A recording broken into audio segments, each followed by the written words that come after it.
нас. Мы оставались упрямы, веря простым чудесам.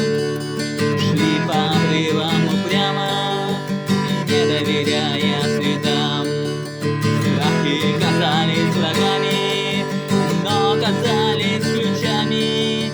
Все, что мы звали мечтами, медленно стало шагами. Мы ошибались кругами, падали перед ветрами, но под разбитыми снами свет поднимали упрямо. Между мирами, между словами мы оставались живы.